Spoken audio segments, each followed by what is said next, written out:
बिस्मिल्लाहिर्रहमानिर्रहीम। आज का जो हमारा टॉपिक है वो है लेवल ऑफ बायोलॉजिकल ऑर्गेनाइजेशन। जब मैंने यकीनन ये टॉपिक स्टडी किया तो कुरान मजीद की ये आयत मुबारक मेरे सामने आई, सनाउल्लाहुल्लज़ी अत्तकन्ना कुल्ल शैअ।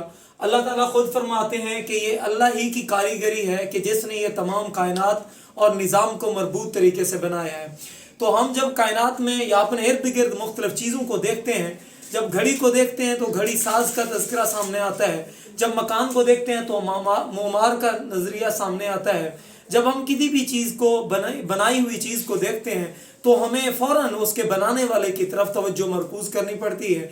तो जब हम कायनात को देखते हैं, कायनात में मौजूद आसमान, सूरज, सितारे, सियारे, ज़मीन, इन सब चीज़ों को देखते हैं तो हमें अल्लाह पाक पर इतना यकीन आता है और अल्लाह पाक की बनाई हुई चीज़ों पर इतना यकीन आता है कि अल्लाह ने कैसे इस निज़ाम को मजबूत तरीके से बनाया। तो इन सब से बढ़कर अल्लाह ने इंसान को बनाया, अशरफुल मखलूकात बनाया। उस अशरफुल मखलूकात की जब हम स्ट्रक्चर को देखते हैं तो फ़ौरन हमारे जहन में ये ख्याल आता है कि वो वाकई एक अजीम रब है जिसने तमाम बॉडी को, तमाम लिविंग ऑर्गेनिज्म को एक मरबूत और एक आर्डर, एक तरतीब के साथ बनाया। इसी आर्डर को देखते हैं। सबसे पहला है कि लेवल ऑफ बायोलॉजिकल ऑर्गेनाइजेशन में ये सीरीज है बहुत सारे स्टेप की, जिनमें पहले नंबर पर है सब एटॉमिक पार्टिकल, सब एटॉमिक लेवल। ये सब एटॉमिक पार्टिकल कौन कौन से हैं इनको हम बाद में डिस्कस करते हैं। तो ये जो तरतीब हमारे पास रहेगी कि सब एटॉमिक पार्टिकल, मुख्तलिफ सब एटॉमिक पार्टिकल मिलकर एटम बनाते हैं, फिर यही एटम्स आपस में मिलकर एलिमेंट्स बनाते हैं, एलिमेंट्स मिलकर मॉलिक्यूल बनाते हैं, मॉलिक्यूल मिलकर ऑर्गेनेली, ऑर्गेनेली के बाद सेल, सेल मिलकर टिश्यूज बनाते हैं, टिश्यूज मिलकर ऑर्गन बनाते हैं, ऑर्गन मिलकर organ system, different organ system मिलकर एक ऑर्गेनिज्म बनाते हैं, इंडिविजुअल। और यही ऑर्गेनिजम्स एक दूसरे के साथ मिलकर स्पीशीज बनाते हैं और यही same species at the same time population मिलकर कम्युनिटी बनाती हैं, यही कम्युनिटीज मिलकर एक लार्ज बायोस्फीयर बनाते हैं। सो फर्स्ट ऑफ ऑल ये सीक्वेंस तमाम लोगों ने याद रखनी है। उसके बाद हम देखते हैं कि क्या प्लानिंग होनी चाहिए, क्या तरतीब है और इसमें क्या रखा है। सबसे पहला है सब एटॉमिक लेवल। आप कहेंगे कि बहुत सारे स्मॉल पार्टिकल जो केमिकल रिएक्शन में हिस्सा लेते हैं वो एटम को बनाने में हिस्सा लेते हैं, एटम के फंडामेंटल पार्टिकल भी कहलाते हैं। वो electron, proton, neutron, neutrino, anti neutrino, deuteron, etc. और यही सब एटॉमिक पार्टिकल मिलकर एटम को बना देते हैं। और atom is the smallest particle that take part in a chemical reaction. जो किसी केमिकल रिएक्शन में हिस्सा लेता है उसको आप नाम देते हैं एटम। और उनकी एग्जांपल दी हुई है hydrogen, nitrogen, carbon, phosphorus, etc. ये हमारे पास मुख्तलिफ तरह के एलिमेंट्स हैं, एटम्स हैं और यही एटम्स मिलकर एलिमेंट्स बनाते हैं। और हमारी लाइफ को, जिंदगी को चलाने के लिए एनर्जी की ज़रूरत होती है। खाने पीने, उठने बैठने, हर काम करने के लिए एनर्जी की ज़रूरत होती है और यही एनर्जी केमिकल रिएक्शन से हासिल होती है। केमिकल रिएक्शन केमिकल कंपाउंड से जो है ना बनाए जाते हैं और यही कंपाउंड हमारी बॉडी को बनाते हैं। और इन एलिमेंट्स को जो हमारी बॉडी को बनाते हैं, those elements which make the body of living organism that are called bio element. Bio mean living organism, elements mean वो स्ट्रक्चरल एंड फंक्शनल कंपोनेंट जो हमारी बॉडी को मिलकर बनाते हैं, इनको आप नाम देते हैं बायो एलिमेंट। टोटल जो एलिमेंट्स हैं जिनकी डिस्कवरी हो चुकी है आज तक वो है 118 यानी 118 एलिमेंट्स दरियाफ्त हो चुके हैं। इनमें से 92 एलिमेंट्स ऐसे हैं जिनको नेचुरली अकरिंग एलिमेंट्स बोला जाता है। 26 या राउंड अबाउट इससे ज्यादा भी हो सकते हैं, वो आर्टिफिशियल ही हैं। नेक्स्ट हमारे पास इन 92 में से जो 16 एलिमेंट्स हैं वो हमारी बॉडी को मिलकर बनाते हैं, उनको नाम दिया जाता है बायो एलिमेंट का। ये बायो एलिमेंट्स हमारी बॉडी को बनाते हैं, हमारी स्ट्रक्चर को बनाते हैं, जिनमें protein, carbohydrate, lipid, vitamin, fats और वाटर, ईटीसी। नेक्स्ट इनकी कैटेगरी है दो, major bio element, minor bio element या ट्रेस बायो एलिमेंट। मेजर ये मिलकर हमारी बॉडी का टोटल 99% हिस्सा बनाते हैं। उनमें मौजूद है oxygen, carbon, hydrogen, nitrogen, calcium, phosphorus.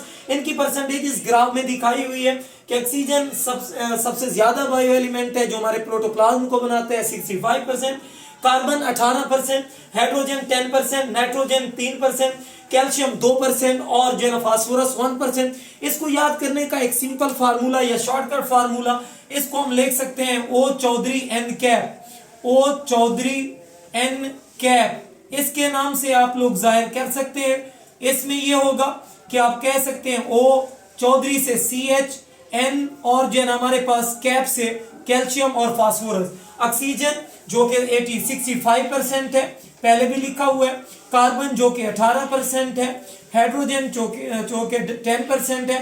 Nitrogen 3%, calcium 2%, phosphorus 1%। तो ये मेजर बायो एलिमेंट्स हैं जिन्होंने मिलकर हमारी बॉडी को बनाया हुआ है। इसी तरह से माइनर जो कि टोटल 10 एलिमेंट्स हैं, ये मेजर हो गए 6 जबकि माइनर हो गए 10। 6 मिलकर हमारी बॉडी का 99% हिस्सा बनाते हैं, 10 मिलकर हमारी बॉडी का 1% हिस्सा बनाते हैं, जिनमें magnesium, manganese, potassium, sodium, iodine, ETC trace amount के अंदर मौजूद होते हैं। तो ये था बायो एलिमेंट। जब यही बायो एलिमेंट्स आपस में मिलते हैं तो हमारा अगला जो लेवल है उसको आप नाम देते हैं organelle. Different elements form molecule. Molecule मिलकर बनाते हैं। मॉलिक्यूल की 2 टाइप है, इनमें से एक को मैक्रो मॉलिक्यूल, एक को micro molecule. Macro mean high या मॉलिक्यूलर वेट जिनका ज्यादा होता है। Those molecule which contain high molecular weight those are called macro molecule. Micro mean small which contain low molecular weight, these are called micromolecule। इनकी example में हमने देखा कि protein, lipid, vitamin, ETC, glucose और वाटर, इनका molecular weight बहुत कम होता है जिसकी वजह से ये माइक्रो मॉलिक्यूल कहलाते हैं। उसके बाद अगला लेवल है ऑर्गेनेली का। Organelle mean division of labour. Allah पाक ने हमारी बॉडी के अंदर बहुत सारे मकामात पर, बहुत सारी जगहों पर ऐसी स्ट्रक्चर बनाई है जिनमें हर काम के लिए एक मखसूस ऑर्गेनेली बनाई हुई है। जैसे एक सेल के अंदर देखते हैं, each and every organelle is specific for specific function. Suppose mitochondria की बात करते हैं, डबल मेम्ब्रेनस ऑर्गेनेली है जिसको पावर हाउस ऑफ सेल कहते हैं। ATP प्रोडक्शन के का सेंटर है, सेलुलर रेस्पिरेशन में भी इन्वॉल्व है। लाइसोसोम का काम है डाइजेशन में, सेलुलर डाइजेशन में। Any foreign particle that have gain entry into our cell that can be digested. उसके बाद है गोल्गी बॉडीज, गोल्गी ऑपरेटर्स, ये सेलुलर सिक्रीशन में मदद देते हैं, इनका ये स्पेसिफिक काम है। तो सेल के अंदर न्यूक्लियस के साथ अटैच यानी मुल्हक्का साइड पर ये बहुत सारी ऑर्गेनेली मौजूद होती हैं जो हर काम को स्पेसिफिक अंदाज से करती हैं। बियोलॉजिकल ऑर्गेनाइजेशन इज नॉट सिंपल। हम ये भी जानते हैं कि बियोलॉजिकल ऑर्गेनाइजेशन कोई आसान नहीं है क्योंकि इसमें हम सिंपल से कॉम्प्लेक्स की तरफ जा रहे होते हैं। इसमें सिंपल चीजें मिलकर जो है ना कॉम्प्लेक्स इंडिविजुअल बना रही होती हैं। और बियोलॉजिकल ऑर्गेनाइजेशन इज नॉट सिंपल। ये आपका शॉर्ट क्वेश्चन भी आता है बोर्ड में कि why the biological organisation is not simple. आपने कहना है कि living organism due to large variety of the chemical reaction and larger complexity, बहुत सारे काम ऐसे हैं और बहुत सारे मैकेनिज्म ऐसे हैं जो है ना एक सीरीज में चलते हैं और यही सेलुलर ऑर्गेनाइजेशन कॉम्प्लेक्स होती है। उसके बाद अगला लेवल है सेल का। The basic structural and the functional unit of life that is known as cell. और इसको सबसे पहले रॉबर्ट हुक ने 1665 के अंदर दरियाफ्त किया। स्ट्रक्चर की बुनियाद पर, अगर न्यूक्लियस की बुनियाद पर देखा जाए तो इसके 2 पार्ट्स हैं, 2 हिस्से हैं। एक को नाम दिया जाता है प्रोकैरियोटिक सेल, एक को नाम दिया जाता है यूकैरियोटिक सेल।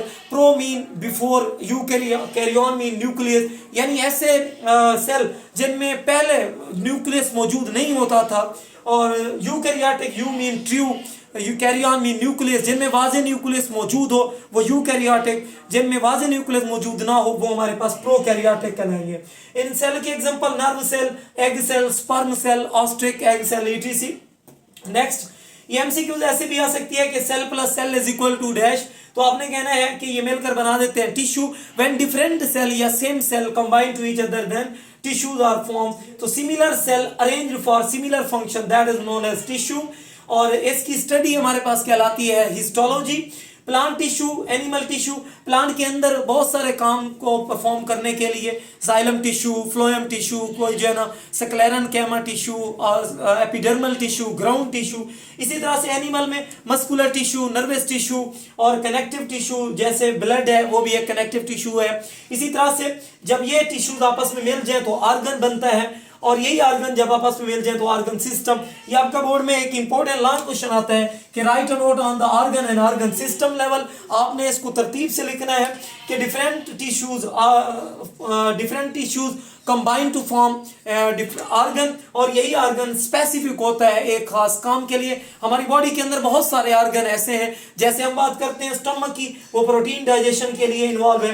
हार्ट की बात करते हैं सर्कुलेशन ऑफ ब्लड में इन्वॉल्व है। ब्रेन की बात करते हैं कंट्रोल ऑल द एक्टिविटीज अच्छा, किडनी की बात करते हैं यूरिन फॉर्मेशन, लंग्स की बात करते हैं गैसेस एक्सचेंज। तो इन ऑर्गन को स्पेसिफिक काम सरंजाम देने के लिए छोटे छोटे कंपोनेंट्स की या छोटी छोटी स्ट्रक्चर की भी जरूरत होती है।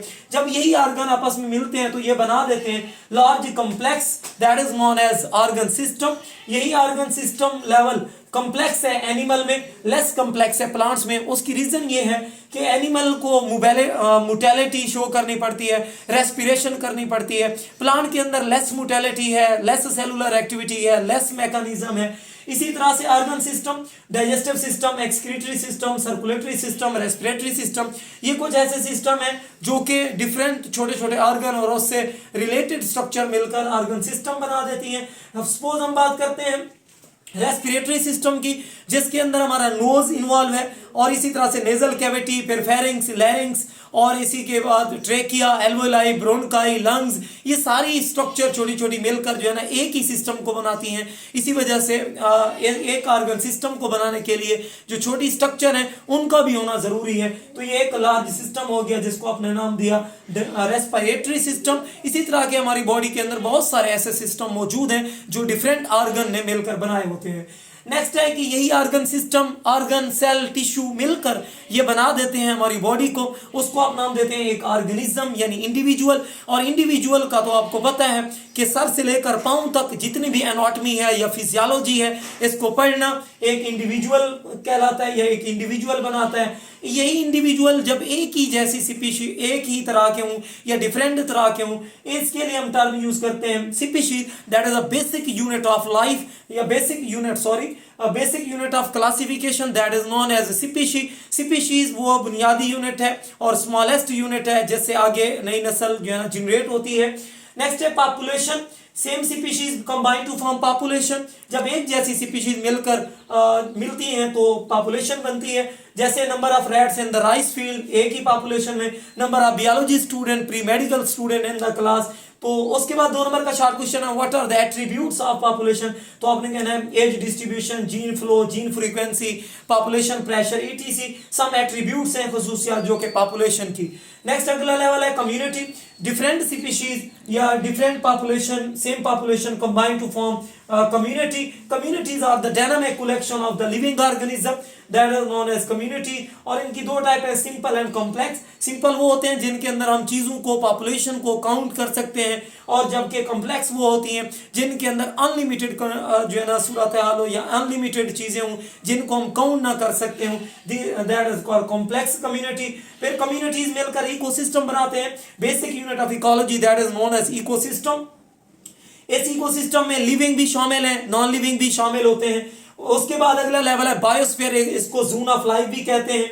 व्हेन डिफरेंट स्पेस के अंदर when different communities are lived that is known as biosphere. और बायोस्फीयर की जो अमूमन मोटाई देखी गई है वो 20 किलोमीटर, राउंड अबाउट 20 किलोमीटर देखी गई है कि ये एक ऐसा खला है जिसके अंदर लिविंग भी रहते हैं, नॉन लिविंग भी, हमारे बायोटिक और एबायोटिक कंपोनेंट मौजूद है। बायोम, ये आपका एक इंपॉर्टेंट शॉर्ट क्वेश्चन है। A biome is a large regional community that is primarily determined by its climate. ये 2 नंबर का शॉर्ट क्वेश्चन है। और इस तरह के बहुत सारे बायोम पाए जाते हैं जैसे फॉरेस्ट बायोम, टुंड्रा बायोम और इसी तरह से ग्रासलैंड बायोम। तो ये टॉपिक था लेवल ऑफ बायोलॉजिकल ऑर्गेनाइजेशन का। होप सो आपको ये लेक्चर समझ आ गया होगा। अगर किसी भी पर्सन को कोई इशू होता है तो वो कमेंट में जरूर हमें बता दीजिएगा। Thank you so much.